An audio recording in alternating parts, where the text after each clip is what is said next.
श्री गोकुल नाथ की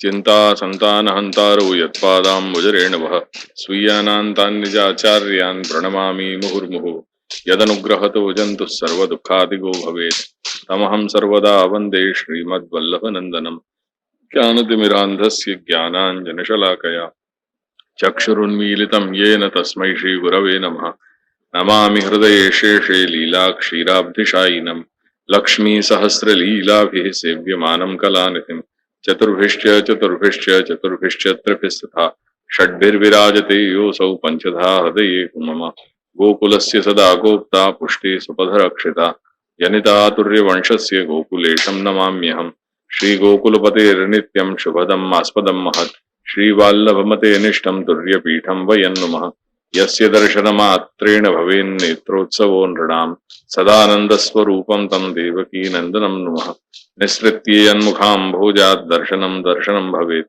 पथ संदर्शकं भक्त्या देवकी नन्दनं नुमः अविद्यारूप संसारे सुविद्या प्रापको जनान् देवकी सुतपादानां पादरेणुर्प्रसीदतु बुद्धिप्रेरक कृष्णस्य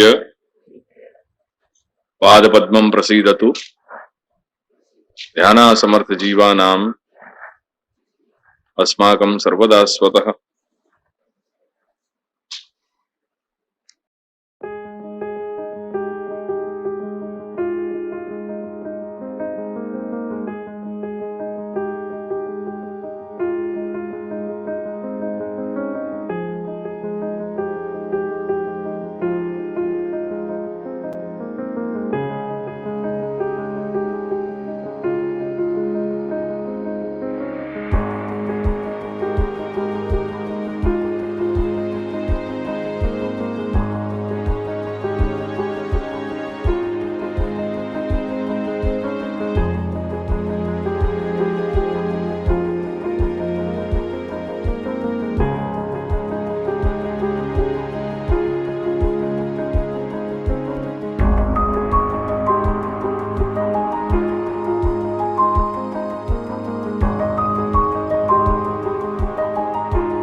भाव कल के विषय में हम थोड़ा देख रहे थे।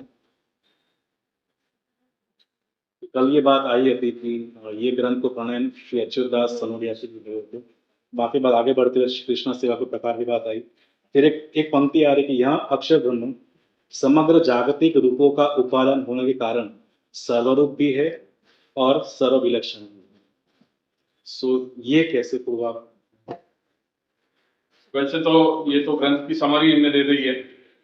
ग्रंथ में आगे ये तुमको ख्याल में आई हुई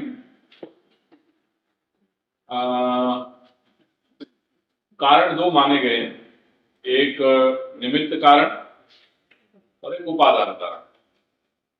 उपादान कारण वाकु कहो जाए कि जो क्लोजेस्ट हो, कार्य कारण भाव को जहां कहीं कोई बीच में स्पेस या मीडिया नहीं है, जैसे घड़ा और मट्टी। तो मट्टी वहां कारण है, घड़ा कार्य है। वो मट्टी ही घड़ा के रूप में आकार ले रही है करके घड़ा को उपादान कारण कौन माने? मट्टी कही जाए।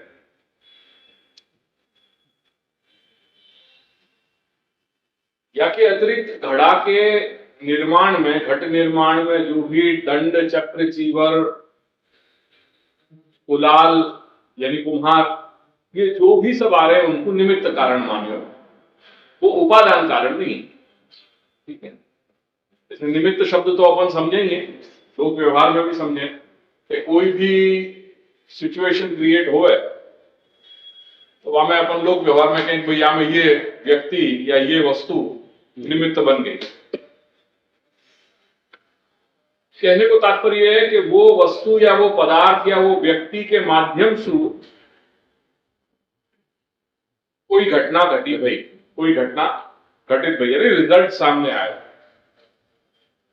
करके घट रूपी पदार्थ के निर्माण में ये जितने भी दंड चक्र चीवर इत्यादि कुलाल रासव, ये जितने भी जो कारण हैं वो कारण डायरेक्ट कारण नहीं है, इनडायरेक्ट कारण।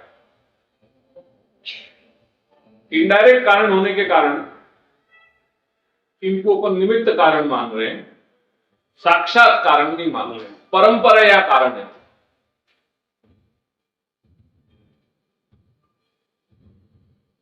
घट को साक्षात कारण है मृत्तिका, मट्टी करके वो उपादान कारण है। तो ये दो कारण भय, उपादान और निमित्त। यार ये तुमने कई बार ये बात सुनी होगी, ये शब्द सुने होगा, अभिन्न निमित्तोपादान कारण। तो अभिन्न निमित्तोपादान कारण क्या है कि ब्रह्म प्रत्येक पदार्थ मात्र के प्रति अभिन्न निमित्तोपादान रूपेण कारण है। वो वहां में उपादान कारण भी है और वहां में निमित्त कारण भी। आयो क्या? अब यहां क्या कह रहे हैं? इतनी बात कारण पहले समझ में आ गई, ये निमित्त और उपादान। तो अभिन्न रूप से, भिन्न रूपेण नहीं पर अभिन्न रूप से, जहां निमित्त और उपादान एक ही है, भिन्न भिन्न नहीं है। घट रूपी जो पदार्थ है वह घट रूपी पदार्थ में मट्टी, दंड, चक्र, चीवर, कुलाल, रासद, ये सब भिन्न भिन्न पदार्थ है, ये अभिन्न नहीं है करके यहां अभिन्न निमित्तोपादान कारण संभव नहीं हो गया। पर ब्रह्म और ये सृष्टि और सृष्टिकर्ता के बीच को जो संबंध है वो अभिन्न निमित्तोपादान कारण है। वहां में कहीं कोई वो निमित्त और उपादान कारण दोनों है और दोनों की अभिन्नता है।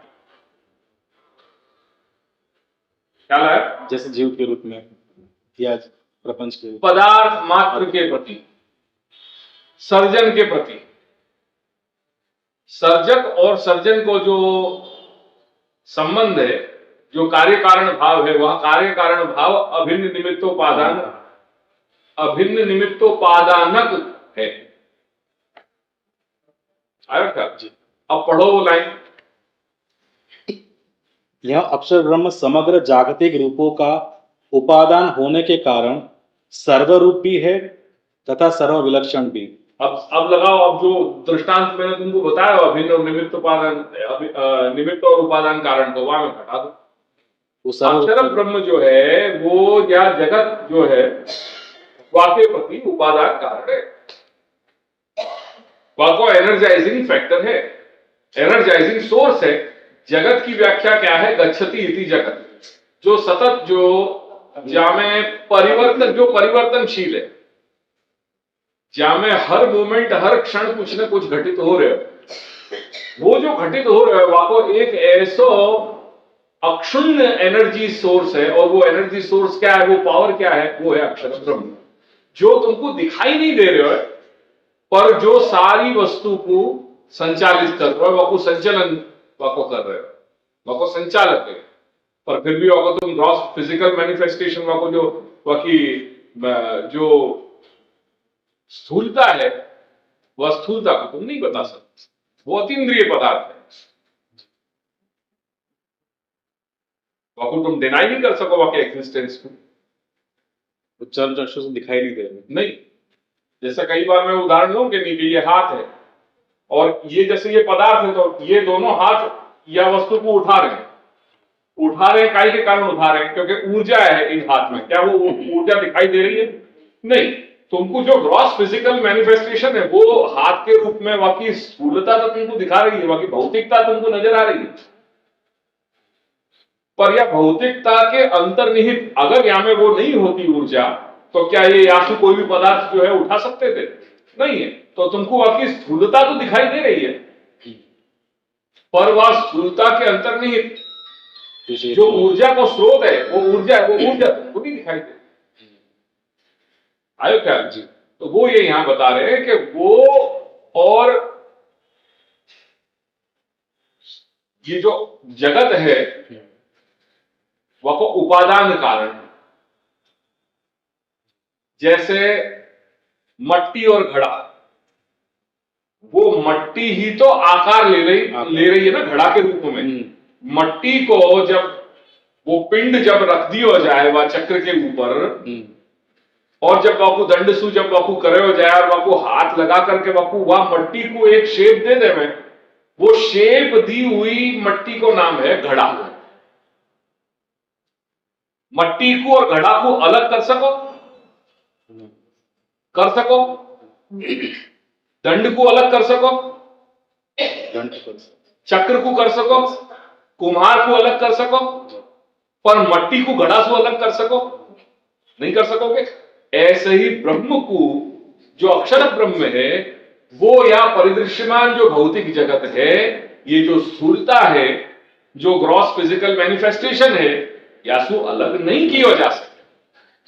वह रूप में ये उपादान कारण है। आए ख्याल में? अब फिर बात करो। यह अक्षर ब्रह्म समग्र जागतिक रूपों का उपादान होने के कारण सर्वरूप भी है तथा सर्व विलक्षण भी। मट्टी और घड़ा एक ही चीज है, बापू अलग तो तुम कर नहीं सको। देयरफॉर वो सर्वरूप भी है और सर्व विलक्षण भी है। करके विरूपम तद्धि तत् नाम अक्षर ब्रह्म। वो तत् ही निश्चयेन विरूपम, वो दो रूप में विरूपम तत्, आगे चल के हम बताएंगे। तो वो विरूप में क्या है? एकम सर्वम स्यात्, और एकम तस्मात् विलक्षण। तस्मात् नाम सर्वरूपात् विलक्षण, जो सर्वरूप है वह सुविलक्षण है। बाकी विलक्षणता क्या क्या रूप में है? कि वो एक रूप है, ये अनेक है। तो अनेक को विरोधी क्या भयो? एक। विलक्षण क्या भयो? एक। तो एक अनेक, ये सब अनेक है, तो वो या तो विलक्षण है, यानी वो एक रूप है। श्रुति प्रतिपाद्यत्वेन, यही ब्रह्म जहां जहां वेद शास्त्र में श्रुति जहां ब्रह्म को निरूपण कर रही है, वो गुणानुवाद या वो महात्म्य वर्णन या ब्रह्म को कर रही है, न कि जगत को। करके श्रुति प्रतिपाद्यत्वेन, जहां जहां ब्रह्म की बात आ रही है तो वहां पर वो अक्षर के स्वरूप को निरूपण किया जा करके वो सर्वरूप सुफिर विलक्षण भयो। काय के आधार पे? श्रुति प्रतिपाद्यत्वेन। श्रुति में यही ब्रह्म की उपासना करी गई है, यही की जो है परिभाषा करी गई है, यही को महात्म्य वर्णन किया है, यही को गुणानुवाद किया है, यही को प्रतिपादन किया है, या रूप में वो विलक्षण है। तीसरी बात, ज्ञानी उपास्य, ज्ञानी या ब्रह्म की उपासना कर रहे हैं। चौथी बात, उनको मुक्ति स्थान ये है, जब साधक मुक्त हो जाए तो मुक्त होने पे वो आत्मा जो है वो या ब्रह्म में जो है लीन हो गए, करके उनको मुक्ति को स्थान है। और पुरुषोत्तम अधिष्ठानत्वादि भेद, तो पुरुषोत्तम को अधिष्ठान है, करके श्री यशोदा को उत्संग या सिंहासन, ये सब अपन अक्षर ब्रह्म को मान रहे हैं। सो हमारे यहाँ सिंहासन बड़े बड़े हो गए, तो बहुधा ये लोग क्या करें, कभी कभी कोई भी चीज रख आई हो हाथ में, तो जैसे अपन टेबल पे रखें कि नहीं, ऐसे वहां पर रख दियो, नायना देख गए कि तुमने आज्ञा करी, गर्म हो गए कि नहीं। यहाँ पे कोई चीज जो है, ये टेबल नहीं है कि तुमने सिंहासन खाली देखे हो, या ये कोई भी चीज ला करके वहां के ऊपर तुमने रख दी। ये ब्रह्म को स्वरूप है। तो पुरुषोत्तम को अधिष्ठान, पुरुषोत्तम को अधिष्ठान माने आधार। इन और आदि शब्द और श्री गोसाई बाबा आगे प्रयोग कर रहे हैं कि पुरुषोत्तम अधिष्ठानत्वादि विलक्षणम, ऐसे अनेक कारणंसु ये ब्रह्म जो है अक्षर ब्रह्म, वह सर्वरूप सु विलक्षण मतलब भिन्न, अलग, वह है, सेपरेट नहीं किया जा सकता, क्योंकि उपादान कारण। क्लियर हुआ जी? कल से आगे लगे। हाँ, जगत जैसे त्रिविध सत्व रजस तमो गुणात्मक है, वैसे उसके नियामक देवता भी त्रिविध विष्णु ब्रह्मा शिव माने जाते हैं। इसी तरह अक्षर ब्रह्म क्योंकि एकविध है, अतः उसके नियामक आदि देव भी पर ब्रह्म श्री हरि एक ही है। अतः अक्षर ब्रह्म में अव्यवस्थित अवस्थित ब्रह्मा आदि सकल देवताओं के नियामक भी श्री हरि ही है। श्री हरि द्वारा अधिकृत होने के कारण ही ये देवता भी मनोवांछित फलदान करने में समर्थ बनते हैं। अब उन्होंने वापस स्वरूप बता दिया। ये जगत जो है वो त्रिगुणात्मक है और तीनों गुणन के अधिदेव हैं। देयरफॉर उनके कंट्रोलर डीटीज जो हैं वो ये तीन माने गए जगत से।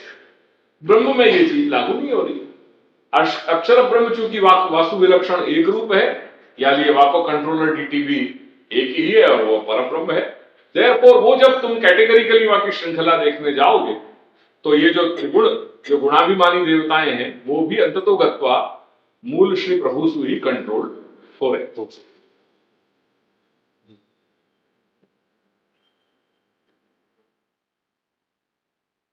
जहां तक पुष्टि भक्तों का प्रश्न है, तो उनके तो सभी मनोवांछित ऐहिक या पारलौकिक फल परमानंद रूप श्री कृष्ण से ही निश्चिततया परिपूर्ण हो जाते हैं और ऐसा मान हर पुष्टि मार्गी को मानना चाहिए। या ये अब जितनी पुष्टि मार्गीय जन सामान्य में अंधश्रद्धा जो फैल गई है, ये पहले इतनी नहीं है।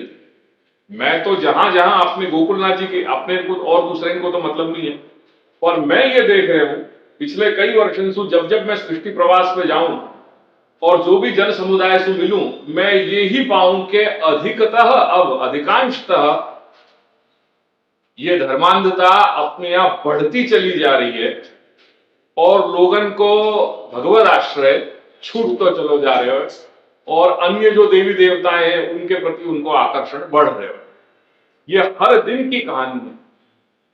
ये अपने गोकुलनाथ जी के घर में ये चीज हो रही है अब,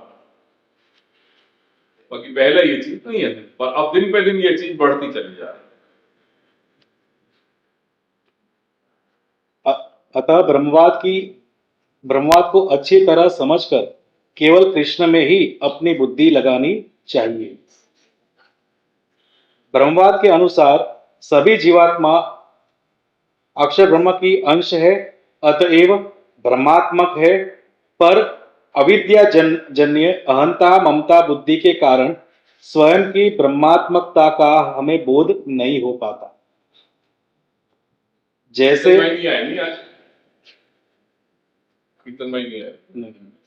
और ने वो ब्रह्मवाद की पूछी थी, अखंड कृष्णवत सर्वम, वो वाली कारिका को हमें रिकॉर्ड कर देना चाहिए कि जहां सीधो सीधो ब्रह्मवाद परिभाषा नहीं। जैसे आगम के लास्ट पेज पे रही है वो जैकेट पे, कवर जैकेट पे निबंध किया। जैसे आकाश को एक चलनी में से देखा जाए तो चलनी के छिद्र आकाश के अनेक छिद्रों की तरह प्रतीत होंगे। अब फिर परिवर्तन भयो।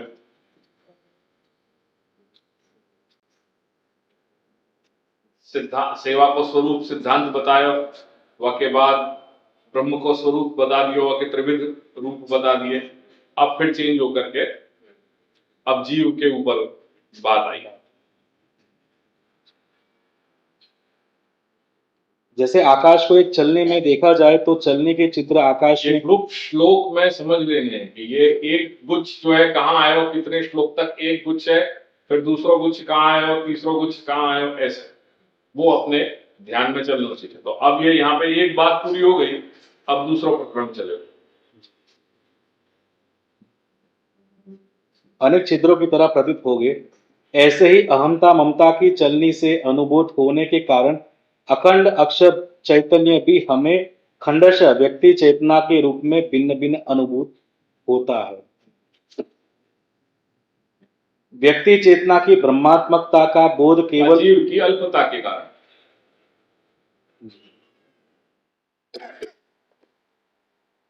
व्यक्ति चेतना की ब्रह्मात्मकता का बोध केवल अहमता ममता की उपाधि दूर होने मात्र से नहीं हो जाता, अपितु पर ब्रह्म के धाम रूप व्यापक अद्वैत अखंड अक्षर ब्रह्म के ज्ञान होने पर ही वह संभव है।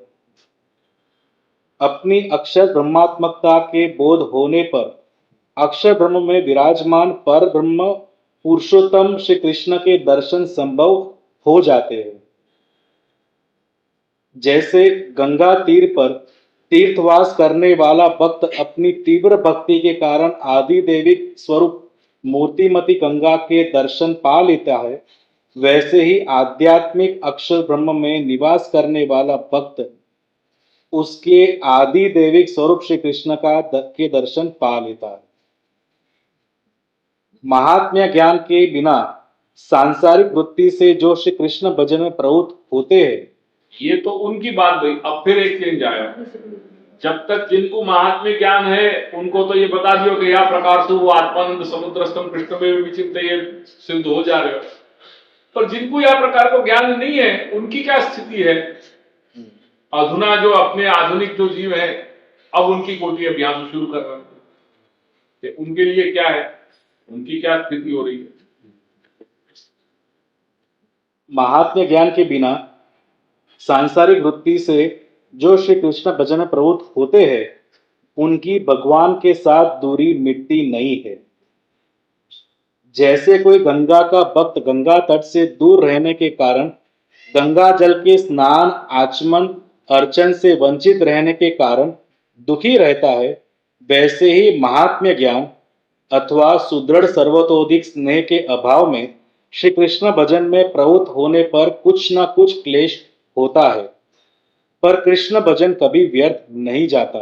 किंतु भजनस्य वैयर्थ्य असंभवात् जन्मांतरे तत्फलिष्यति।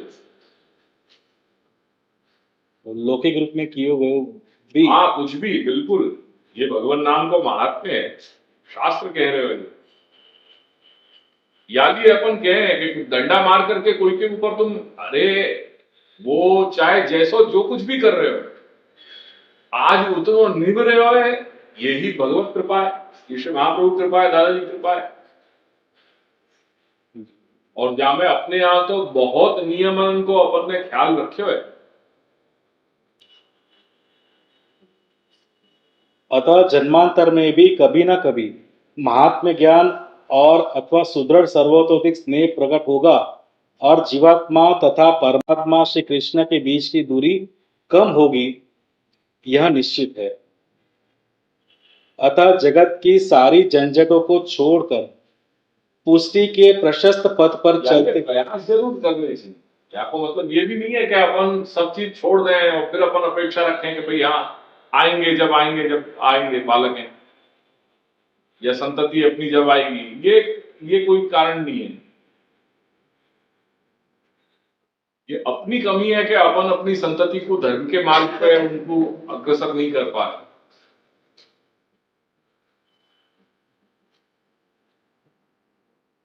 श्री कृष्ण ने अपने आदि दैविक रसात्मक आनंदमय स्वरूप से सभी व्रज भक्तों में परमानंद का सागर प्रकट किया है और अपने उस आत्मीय आनंद के सागर में श्री कृष्ण सनातन लीला विहार करते हैं।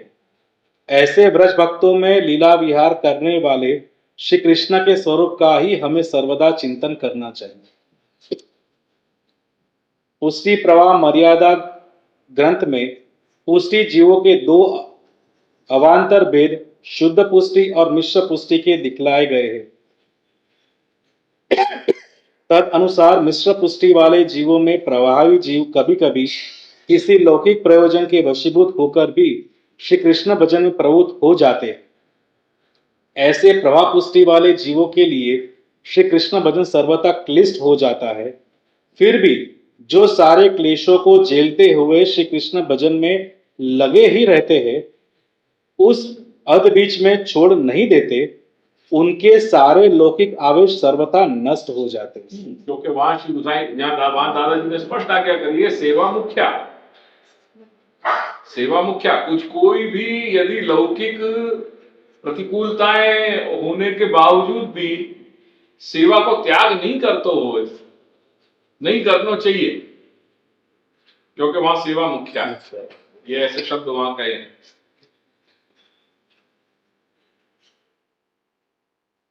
स्वयं अपने आत्मा रूप के तथा अपने भजनीय परमात्मा के भी समुचित शास्त्रीय ज्ञान के बिना भजन में प्रवृत्त हो जाने वाले भक्त पुष्टि जीव भी हो सकते हैं और मर्यादा जीव भी। कभी कभी मर्यादा मिश्रित पुष्टि के जीव को भी मर्यादा भक्त कहा जाता है। वैसे सामान्यतः मर्यादा भक्त का अर्थ केवल मर्यादा मार्गीय भक्तिमान जीव ही होता है। मर्यादा मिश्रित पुष्टि भक्त प्रारंभिक अवस्था में भक्ति रहित शास्त्रीय ज्ञानवान भी हो सकता है तथा शास्त्रीय महात्म्य के अभाव में भी भक्तिवान हो सकता है। ज्ञान रहित मर्यादा पुष्टि भक्त को अपने चित्त को श्री भगवान में लगाए रखने के लिए भगवान की पूजा उत्सव आदि की प्रक्रिया में तत्पर रहना चाहिए। भक्ति रहित ज्ञानवान मर्यादा मिश्रित पुष्टि भक्त को दास्य भाव प्रदायिनी गंगा के तट पर तत्पर्य श्री भागवत के अनुशीलन में तत्पर होना चाहिए। क्यों? क्योंकि वहां पे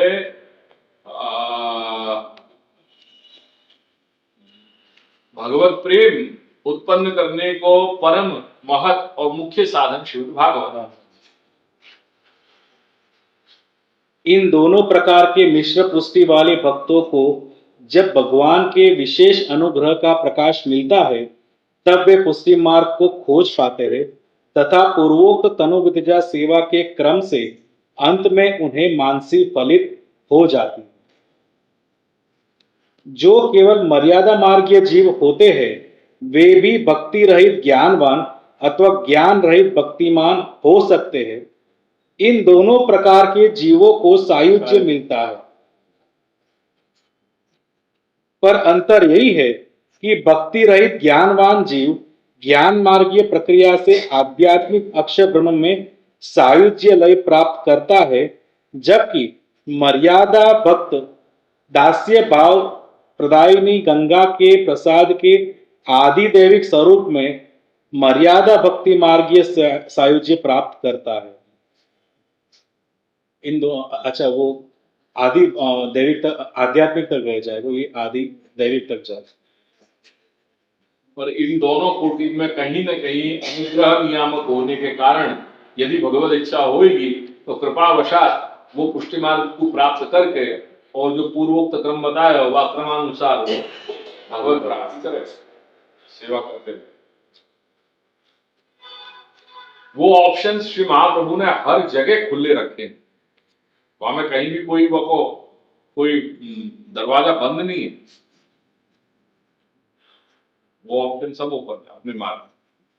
तो यहाँ पर जो मर्यादा मार्गीय भक्त की बात करें, प्योरली मर्यादा मार्ग, वो आदि देवी की बात करें तो यहाँ पर सीधे ही ब्रह्म की तरफ आएंगे। नहीं, प्रभु के लिए ही है ना, सायुज्य बता ही रहे हैं।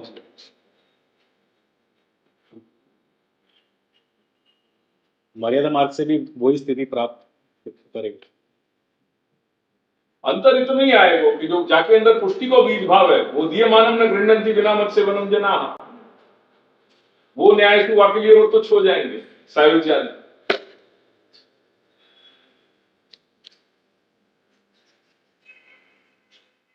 मर्यादा मार्गीय साधक की साधना में देश काल आदि के नियम है, परंतु पुष्टि भक्ति तो देश काल के बंधन में नहीं है। पुष्टि मार्ग में तो भगवान का अनुग्रह ही केवल एकमात्र नियम या बंधन है। अतः जिस देश में या जिस काल में भगवान का अनुग्रह मिल जाए सर्वत्र एवं सर्वदा पुष्टि भक्ति संभव है। हर सूरत में या अक्षर ब्रह्म में सायुज्य का दान करने वाले ज्ञान मार्ग की तुलना में भक्ति मार्ग का उत्कर्ष दिखलाई देता है। अतः भक्ति के बिना सब कुछ व्यर्थ प्राय है। गंगा तट पर तीर्थवास करने वाला भी आदि देवी गंगा के बारे में यदि भक्ति रहित होता है तो कभी न कभी गंगा के आध्यात्मिक महात्म्य को भूलकर अथवा उसे केवल आदि भौतिक जल ही समझकर अपने दुष्ट कर्मों के कारण अंत में उसे आध्यात्मिक लाभ से वंचित रह जाता बाकी भी वंचित हो जाए।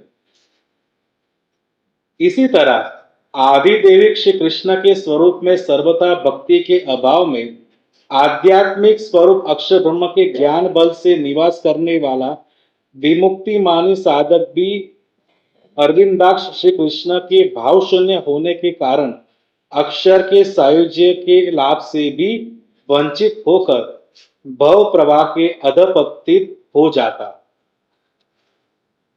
यह श्री भागवत शास्त्र का गुप्त रहस्य श्री महाप्रभु ने न केवल अच्युत दास के लिए प्रकट किया अपितु सभी पुष्टि जीवों को श्री महाप्रभु के स्वकीयों को उनके कर्तव्य के उपदेश के रूप में दिखला दिया है। इसे अच्छी तरह से एक बार समझ लेने पर सभी पुष्टि जीव अपने कर्तव्य संबंधी सभी प्रकार के संशयों से मुक्त हो जाते हैं। प्रस्तुत सिद्धांत मुक्तावली का संस्करण हो गया रेफरेंस अलग है।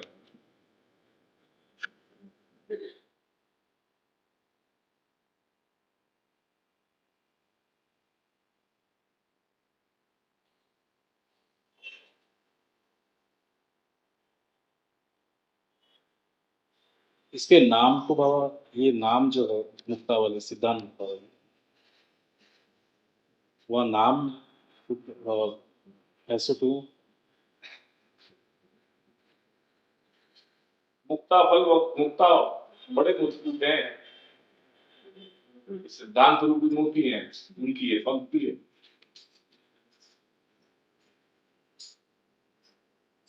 जब श्री महाप्रभु ने अपने तो सिद्धांत सब बताया, क्या माने, जगत का स्वरूप क्या है, श्री महाप्रभु को ब्रह्म का स्वरूप क्या है, अक्षर का स्वरूप क्या है, जीव का स्वरूप क्या है, साधना प्रणाली को क्या स्वरूप है, ये सब सिद्धांत है। सिद्धांत यहाँ बताए, सिद्धांत से रहो।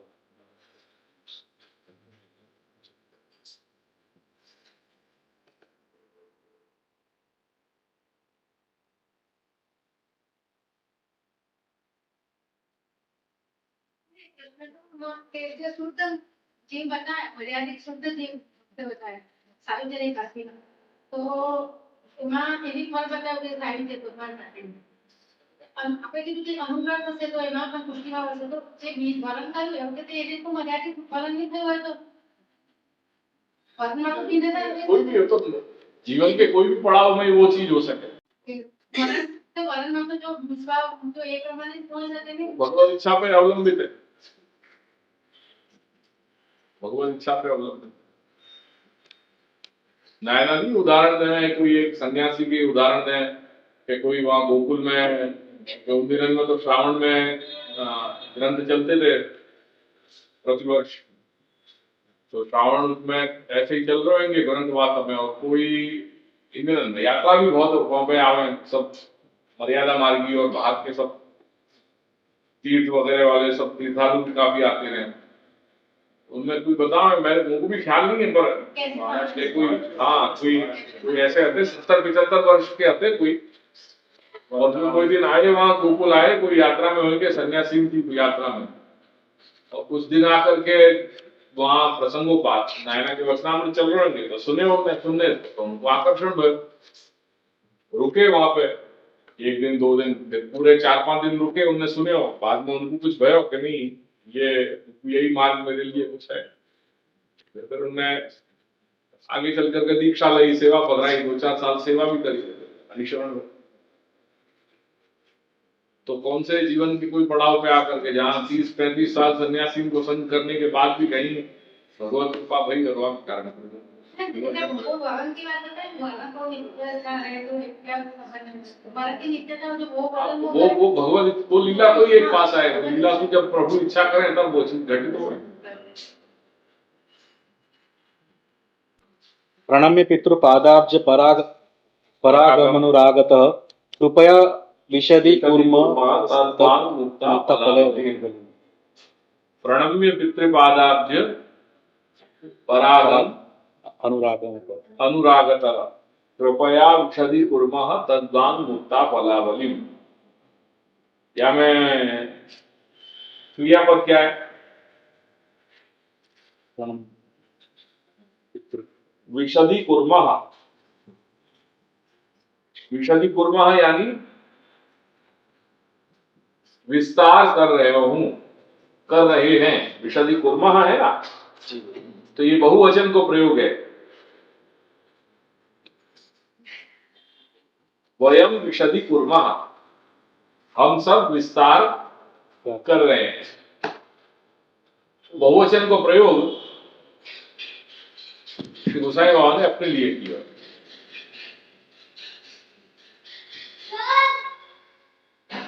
किम विशदि कुर्मः, वांग मुक्ता फलावली विशदि कुर्मः। वाणी रूप जो मुक्तावली है, वाणी रूप जो मुक्ता फलावली है, वह को विस्तार कर रहे हैं। वो वाणी रूप मुक्ता फलावली कौन की है? तत्। तत् माने श्री महाप्रभु की। तो श्री महाप्रभु की जो वाणी रूप जो मुक्तावली है, वह को हम यहां पे विस्तार कर रहे हैं।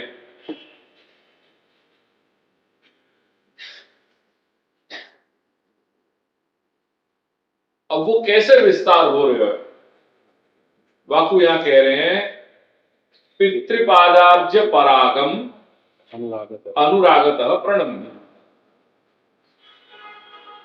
पितृपादाब्ज श्री प्रभु श्री पितृचरण के चरणारविंद, श्री महाप्रभु के चरणारविंद चरण कमल, उनको अनुरागतः प्रेम सु नमन करके, प्रणम्य प्रणाम करके, प्रणम्य पितृपादाब्जम परागम अनुराग, चरण कमल में रहे भये जो पराग हैं, जो रजकण हैं, उनको अनुरागतः प्रणाम करके और उनके द्वारा रची हुई जो ये वाणी रूप मुक्तावली है, या को विस्तार कर रहे हैं।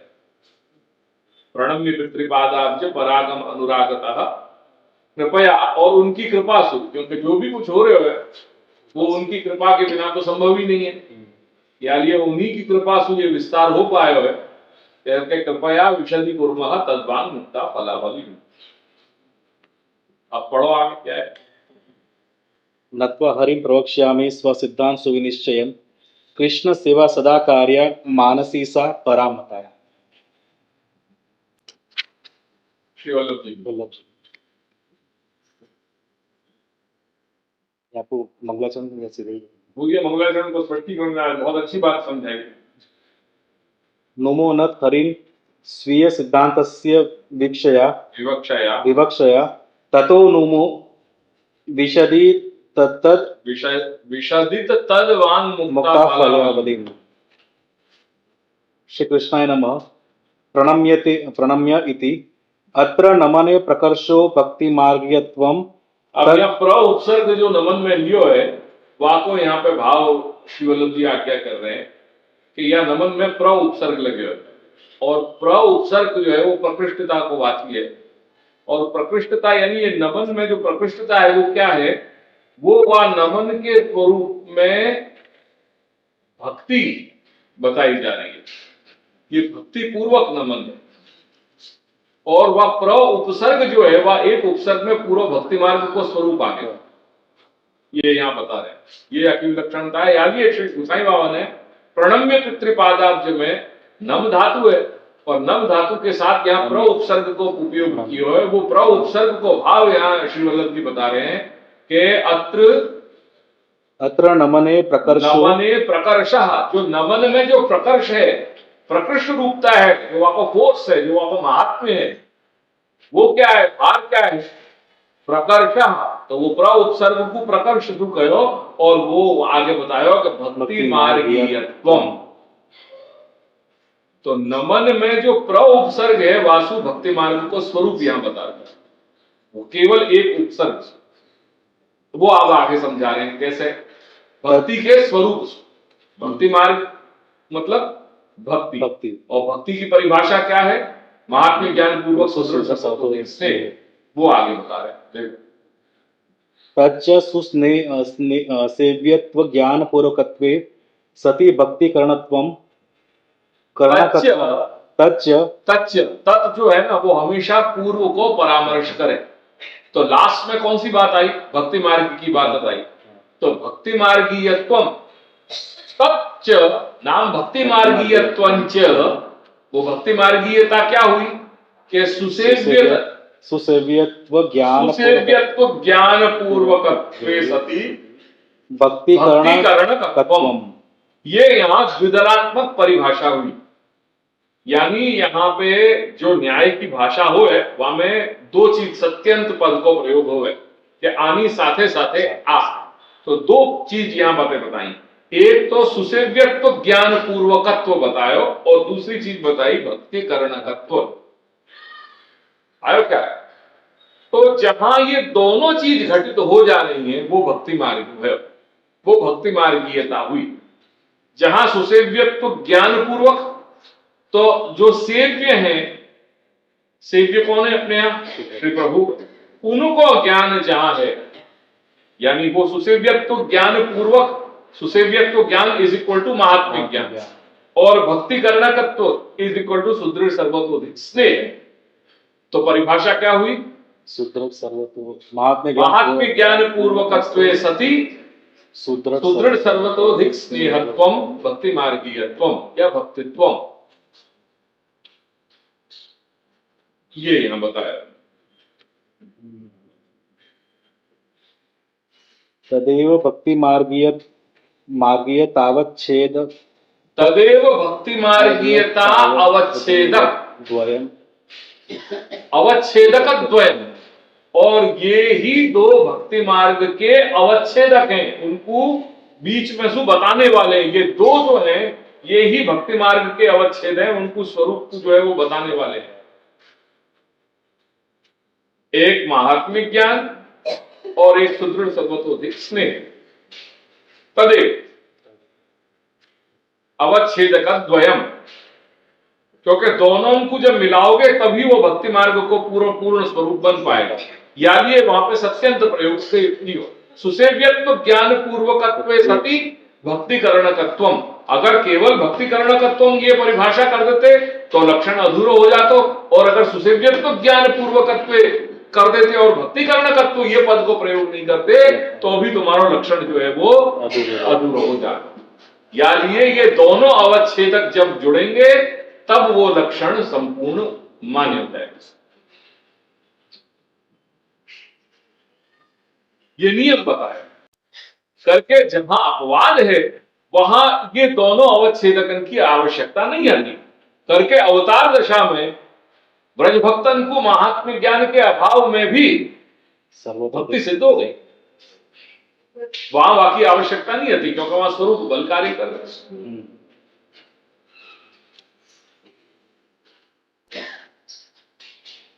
प्रकटयन्ति पितृपादाज्य इति पितृपदम भक्त्यनपेक्ष पुत्र वात्सल्य बोधकम। अब यहाँ ये कह दी कि यही देखो, यही तो खूबसूरती है। यहां श्री गोसाई बाबा ने वह स्नेह की जो स्नेह को स्वरूप है, और वो स्नेह सहज है, स्नेह कई की अभिव्यक्ति बड़ी सहज हो जाए, यानी वहां पे स्नेह के प्रति उनकी जो प्रधानता है या वहां जो लीनिंग है, वहां को जो भार है, वो भार के कारण कई बार जो है वो महात्म्य ज्ञान गौण हो जाए। ये यार बात की झलक श्री गोसाई बाबा ने जो श्री महाप्रभु के लिए जो पद प्रयोग किया, वहां और कोई महात्म्य वाचक या महात्म्य सूचक पद को प्रयोग नहीं करके सीधे जनक होने को जो संबंध है वो डायरेक्ट वहां पे अनायास निकल गया करके, प्रणम्य पितृपादाब्द करके वो पिता संबोधन कर दिया उन्हें कि मेरे पिता जो है उनके चरणारविंद में लगे हुए जो रचकण है उनको मैं नमन करके, और उनके द्वारा ये रची भाई जो वाणी रूप मुक्तावली है या को मैं विस्तार कर दिया। तो वो वहां स्नेह के प्रति जो रुझान है वो बात यहां बता रहे हैं। ऐसा श्री वल्लभ जी आशय यहाँ कह रहे हैं कि श्री प्रभुचरण श्री गोसाई जी के मन में ये बात है करके, जब उन्होंने ये रचना जब या को विस्तार कर कि जब टीका लिखना प्रारंभ किया तो वहां में जो मंगलाचरण किया वहां में मंगलाचरण में सहज रूप से स्नेह अवसाद वो जो वात्सल्य जो महाप्रभु को और उनके बीच को जो वात्सल्य संबंध है वो वहां झलक गया।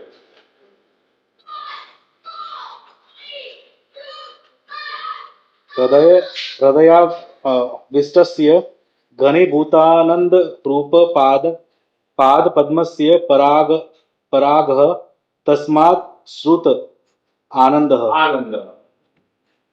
तो जो हृदय में घनीभूत जो आनंद विद्यमान है श्री महाप्रभु के स्वरूप को, वो पराग के जो रजकण है उनके चरणारविंद के, उनमें सु जो आनंद मिश्रित भयो है, वह रूप में वो तरलीकृत जो है, वो घनीभूत स्वरूप जो है वो आनंद को, वो तरलीकृत होकर के उनके भाव रूप से जो भयो, और ये अभिव्यक्ति भाई प्रणम्य पितृपादार्थ पराग अनुरागता। हृदयाविष्टस्य शब्द क्या है? हृदय विष्टस्य घनीभूतानंद। हाँ, हृदय आविष्टस्य घनीभूत आनंद रूप पाद पद्मस्य। तो वो चरणारविंद क्या रूप में है? वो घनीभूत आनंद स्वरूप में है। और जो पराग है, वो पराग जो रजकण है वह चरणारविंद के, वासु जो वो आनंद मिश्रित हो रहे, वो तरलीकृत है, वो तरल रूप आनंद है, भक्ति रूप। सो पराग क्योंकि प्रभु के चरणारविंद भक्ति प्रदायक है, गोपाल। परागः तस्मात् हृदयाविष्टस्य घनीभूत आनंद रूप पाद पद्मस्य परागः तस्मात् श्रुत आनंद। उनसे जो है जो आनंद प्रकट हो रहे हो, जो निश्चित हो रहे हो, वो आनंद की यहाँ बात है। भगवत चरणारविंदे हृदये समागते यह आनंदोनुभूयते अनुभूयते तत्स्वरूपम इत्यर्थ। तात्पर्य क्या भयो कि जब श्री प्रभु के चरणारविंद भक्त के हृदय में प्रकट हो जाए, वह समय जो आपको एक आनंद की अनुभूति हुए, वह प्रकार की आनंद की अनुभूति श्री गोसाई बाबा को श्री महाप्रभु को स्मरण करके हुई, और उन्नत। तथा च पितृपादाब्ज परागम इत्यनेन सुख सेव्यकत्व ज्ञान रूपम अवच्छेदकम उक्तम। ये फुल स्टॉप है। तथा च पितृपादाब्ज परागम इत्यनेन सुख सेव्यत्व ज्ञान रूपम। ये तो भक्ति करना की बात आई ना। हाँ। तक को अब वहां में सुसेव्य रूपता कहाँ पे आ रही है, कौन से पद में है? तो वो सुसेव्यता जो है वो वहां पे श्री वल्लभ जी आज्ञा कर रहे हैं कि ये पितृपादाब्ज परागम, ये जो पद है उनसे सुसेव्यता जो है वहां पे बताई जा रही है। पितृपादाब्ज परागम 3 शब्द। छेद उक्तम अनुरागतः इत्यनेन भक्ति रूपम द्वितीयम अवच्छेदकम उक्तम। और अनुरागतः प्रणम्य में जो अनुराग शब्द है, वास्तव द्वितीय अवच्छेदक जो भक्ति कर्णकता बतायो, वो भक्ति कर्णकता रूप जो द्वितीय अवच्छेदक है वो वापस जाते एतादृश नमन अभिव्यंजित पदार्थम आहु कृपया। तो या प्रकार को जो नमन जो श्री गोसाई बाबा ने किया, वासु क्या अभिव्यंजित, कौन सा क्या पदार्थ अभिव्यंजित भयो, वाकु यहाँ कह रहे हैं कि कृपया विशदि कुर्मः। तो वो कृपया भगवत धर्माणाम नित्यत्वाद अभिव्यक्तिरेव अंगीकारात् कृपया तथात्वम इति मंतव्यम। भगवत धर्म नित्य है और जो अभिव्यक्ति की जा रही है वो अभिव्यक्ति ही वह भगवत कृपा को मूल प्रमाण है, क्योंकि अगर कृपा नहीं होती तो यह प्रकार की अभिव्यक्ति संभव ही नहीं होती। करके कृपाया तथात्वम नाम नित्यत्वम मंतव्यम। तो ये जो कुछ भी घटना घटित भाई, जो श्री प्रभु चरण जो विशदि कुर्मः, जो वो वाणी को जो विस्तार करना चाह रहे हैं या ग्रंथ को विस्तार करना चाह रहे हैं, जो कुछ भी खोलना चाह रहे हैं, वो अभिव्यक्ति तो भाई है, ये अभिव्यक्ति तो करना चाह रहे हैं ना। तो जो ये 21 साढ़े 21 श्लोकन को जो विस्तार करना चाह रहे हैं श्री गोसाई बाबा, जो अभिव्यक्ति करना चाह रहे हैं, वो बिना कृपा के संभव नहीं है। या लिए या प्रकार को जो नमन कियो, वो नमन को तात्पर्य क्या है कि वो कृपा बताना चाह रहे हैं कि ये कृपा को मार्ग है, दैटफॉर जब तक उनकी ये कृपा नहीं होगी तब तक कुछ भी संभव नहीं। ये वहां तात्पर्य बताया, बस अब यहाँ रखने के बाद फिर आगे दूसरा करें।